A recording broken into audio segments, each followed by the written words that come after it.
I want to bring in Joel Rubin, former Deputy Assistant Secretary of State and President of the Washington Strategy Group. Joel, thanks for joining us on this Memorial Day. Very much appreciate it. Thanks, Yasmin. Let's talk about the consequences here of the president publicly undercutting John Bolton, his national security advisor. Yeah, it's really pathetic, quite frankly, to have the president so aggressively attack his own team on foreign soil. And this just demonstrates that there's no policy that is coherent on North Korea. We don't know how to protect our security towards North Korea. We have a president who doesn't seem to have a vision for it, and he clearly doesn't seem to be feeling any urgency for it, which brings up a lot of questions. You know, the way he talks about Kim, it's reminiscent of the way he spoke about Putin in 2016, where he essentially just explained away bad behavior. And so this is raising a lot more questions about what he's trying to do with North Korea than answers. So obviously we're talking about North Korea here and the strategy in which the president has with North Korea, which we're not really quite sure of, quite honestly. But what is this also saying about the relationship that the president has with John Bolton, especially considering the developments with regards to Iran over the last couple of weeks? It's fascinating to watch. John Bolton is a war hawk. John Bolton has been an arch advocate for military intervention overseas. The president seems to argue he doesn't want that, but he enjoys having John Bolton by his side.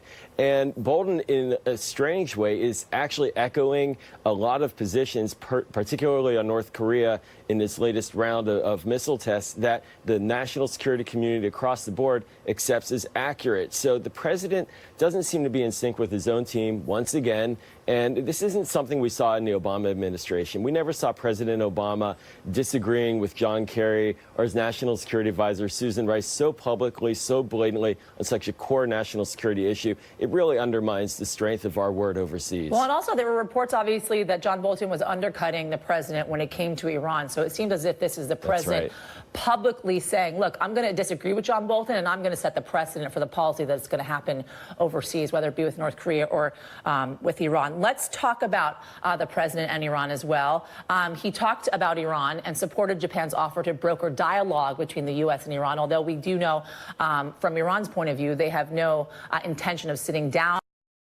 President. He also said this is about the Iran nuclear deal, which Trump pulled out of a year ago. Let's take a listen to that. If you look at the deal that Biden and President Obama signed, they would have access, free access to nuclear weapons where they wouldn't even be in violation in just a very short period of time. What kind of a deal is that? So we can't have that. You were part of the State Department when the deal got signed. There are some inaccuracies in what the president just said, to say the least. So talk about that. I mean, where to begin? First and foremost, the president is misrepresenting the deal. And in fact, what he's saying is that he would be worried about the future. Well, the future is now because of his policy. Right now, we have no constraints on the Iran nuclear program. The U.S. broke our participation in the deal. And Iran, as a result, is starting to re-energize its nuclear activities.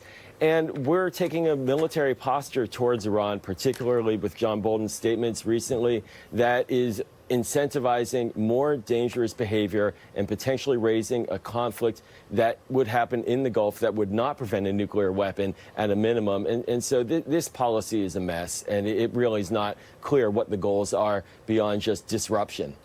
All right, Joel Rubin for us. Thank you, Joel. Good talking to you.